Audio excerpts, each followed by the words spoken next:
तुला वंदितो कृपाळा। सुस्वागतम। आलेल्या समस्त गणेश भक्तांचे चिपळूणमधील वैजी येथील बैकर परिवार सहर्ष स्वागत करीत आहे। मागील काही वर्षांपासून आम्ही आमच्या घरगुती गणेशोत्सवानिमित्त पौराणिक, ऐतिहासिक आणि रहस्यमयी विषयांवर देखावा सादर करत असतो। त्याचप्रमाणे याही वर्षी आमच्या घरच्या गणपती समोर गोकर्ण महाबळेश्वरचा देखावा सादर करून जनजागृती करण्याचा आमचा एक छोटासा प्रयत्न। प्रथम तुला वंदितो।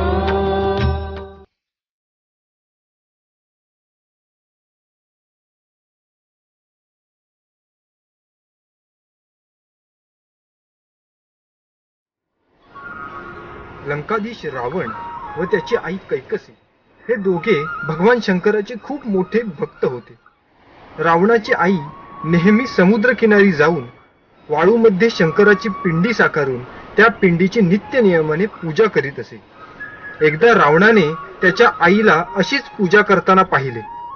त्यावर रावण असे म्हणाले, हे माते, तुम्ही या लंकाधीशाची आई असूनही अशी नेहमी वाळूमध्ये पिंडी साकारून पूजा का करताय? आम्ही स्वतः लगेचच कैलासावर जातो आणि अख्खा कैलास पर्वतच उचलून आणतो। ठीक आहे बाळा, तुझा हा पराक्रम पाहायला आम्हालाही आवडेल।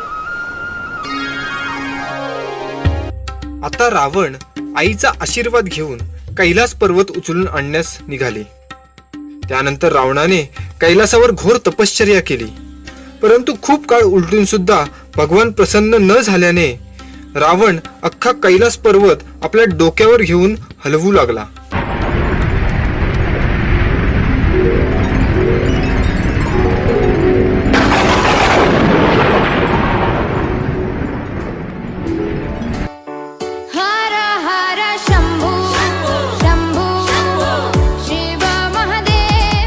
कैलास पर्वत हलतोय हे पाहून पार्वतीने महादेवांना विचारले, आज कैलासाला काय झाले आहे? इतका का हलतोय तो? त्यावर शंकर पार्वतीला म्हणतात, हे उमा, ही माझ्या एका वेड्या भक्ताची किमया आहे। आता मला त्याच्या समोर जावंच लागेल। असे म्हणून शंकर रावणावर प्रसन्न होऊन त्याच्या समोर प्रकट होतात।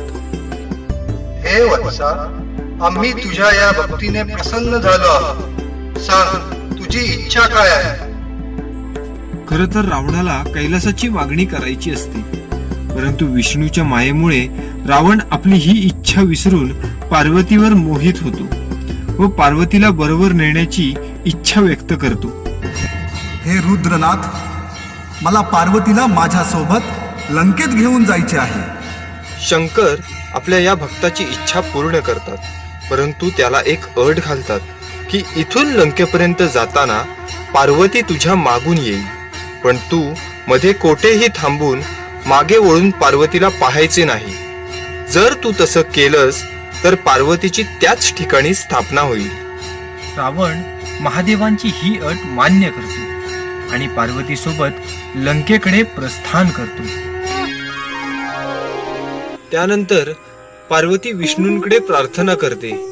त्यामुळेच विष्णूंच्या आज्ञेखातर वाटेत त्यांना नारद मुनी भेटतात आणि ते रावणाला मागे वळून पाहण्यासाठी भाग पाडतात। रावण मागे वळताच पार्वती भद्रकालीचे रूप घेते व तिथेच तिची स्थापना होते आणि ती जागा म्हणजे गोकर्ण कस्था। आता नारद मुनी रावणाला सांगतात की खऱ्या पार्वतीने पाताळात मायासुराच्या मुख्याच्या घरी जन्म घेतलाय आणि तिचे नाव मंदोदरी आहे। हे समजताच रावण पाताळात जाऊन मायासुराशी युद्ध करतो व त्याला पराभूत करून मंदोदरीशी लग्न करतो व तिला घेऊन तो पुन्हा लंकेत जातो। लंकेत पोहोचताच रावणाची आई रावणाला तो ज्या कामासाठी कैलासावर गेला होता त्याची आठवण करून देते आणि हे लक्षात येताच रावण पुन्हा एकदा कैलास पर्वताच्या दिशेने रवाना होतो। रावण पुन्हा एकदा घोर तपश्चर्या करू लागतो। यावेळी देखील भगवान प्रसन्न होत नाहीत, म्हणून रावण आपले एक एक मस्तक कापून भगवान शंकराचरणी अर्पण करू लागतो. हे पाहून भोलेनाथ पुन्हा एकदा रावणावर प्रसन्न होतात आणि रावणाला त्याची इच्छा विचारतात. हे वत्सा, आम्ही पुन्हा एकदा तुझ्यावर प्रसन्न झालो. आता तुझी इच्छा सांग. हे रुद्रनाथ, माझ्या मातोश्रींना नित्य नेमाने तुमची पूजा करता यावी म्हणून मला कैलास पर्वत लंकेत घेऊन जायचे आहे. रावणाची ही इच्छा ऐकताच भगवान शंकर कैलास पर्वतासमान असे स्वतःचे आत्मलिंग रावणाला देतात. परंतु हे आत्मलिंग देताना शंकर रावणाला एक अट घालतात की हे आत्मलिंग लंकेत नेताना मध्ये कोठेही जमिनीवर ठेवायचे नाही. तसे केल्यास या लिंगाची त्याच ठिकाणी स्थापना होईल. स्वतःच्या अति आत्मविश्वासामुळे रावण महादेवांची ही अट मान्य करतो आणि आत्मलिंग घेऊन लंकेकडे प्रस्थान करतो. आता मात्र सर्व देवी देवता चिंतेत पडतात. पुन्हा एकदा विष्णूच्या आज्ञेखातर नारद मुनी गणपती बाप्पांकडे जातात आणि बाप्पाला म्हणतात, नारायण नारायण, हे विघ्नहर्ता, आज तुमच्या मदतीची गरज आहे. रावण भोलेनाथांचे आत्मलिंग घेऊन लंकेकडे निघाला आहे. तसे करण्यात जर तो यशस्वी झाला तर संपूर्ण सृष्टीचा तो आपल्या राक्षसी वृत्तीमुळे नाश करेल. आता तुम्हीच या संकटातून संपूर्ण सृष्टीला वाचू शकता. नारायण नारायण.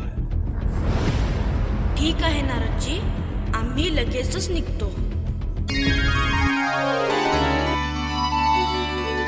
असे म्हणून बाप्पा लगेचच निघतात आणि एका गुराखी बालकाचे रूप घेऊन रावणासमोर गोकर्ण या ठिकाणी जातात. रावण हा राक्षसी वृत्तीचा असला तरी तो शंकराचा खूप मोठा भक्त होता. तो नित्य नियमाने सकाळ व संध्याकाळ शंकराची आराधना करायचा. त्या दिवशी विष्णूंच्या मायेने व सूर्यदेवांच्या मदतीने लवकर संध्याकाळ होते. आता सावन संध्येची वेळ झाल्याने रावणाला त्याच्या हातातील लिंग कोणाकडे तरी द्यावे लागणारच होते. इतक्यात रावणाला गुराखी बालकाच्या रूपातील बाप्पा दिसतात. परंतु त्याला हे समजत नाही की हे गणपती बाप्पाच आहेत. आता रावण त्या गुराखी बालकाला म्हणजेच बाप्पांना हाक मारून बोलवतात. हे बालका, जरा इकडे येतोस का? मला तुझी एक मदत हवी आहे. हे ऐकून बाप्पा रावणाजवळ जातात आणि रावणाला म्हणतात, बोला महाराज, मी तुमची काय मदत करू शकतो? हे बालका, माझी आता सावन संध्येची वेळ झाली आहे. त्यामुळे मला स्नान करावयास जावं लागेल. परंतु मी हे माझ्या हातातील आत्मलिंग जमिनीवर ठेवू शकत नाही. म्हणून मी येईपर्यंत हे आत्मलिंग तुझ्या हातात ठेव. पण हे लिंग तर खूप जड दिसतंय. मी छोटा बालक हे लिंग इतका वेळ कसे पकडून ठेवू शकतो? अरे, फक्त थोडाच वेळ आहे. हे तू नक्कीच करू शकतोस. ठीक आहे महाराज, पण मी तुम्हाला 3 वेळा हाक मारेन. त्यानंतरही जर तुम्ही आला नाहीत तर मी हे लिंग जमिनीवर ठेवेन.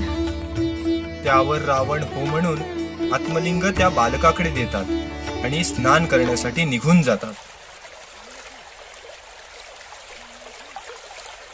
रावण थोडे दूर जाताच तो गुराखी बालक म्हणजे बाप्पा रावणाला लगेचच 3 वेळा हाक मारतात आणि पुढे काय होते हे आता पहाच.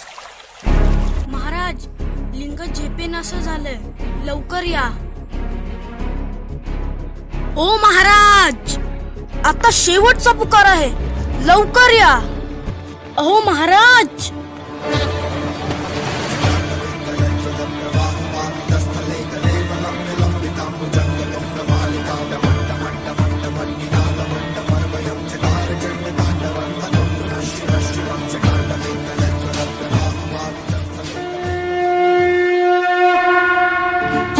असे 3 पुकार देऊन तो गुराखी बालक म्हणजेच बाप्पा ते लिंग त्याच ठिकाणी जमिनीवर ठेवतात. तितक्यात रावण घाईघाईने येतो, परंतु आता उशीर झालेला असतो. दिलेली कामगिरी पूर्ण करत गणपती बाप्पा सर्व देवी देवतांचा विश्वास खरा ठरवतात. त्यामुळे आकाशातून बाप्पांवर पुष्पवृष्टी होऊ लागते.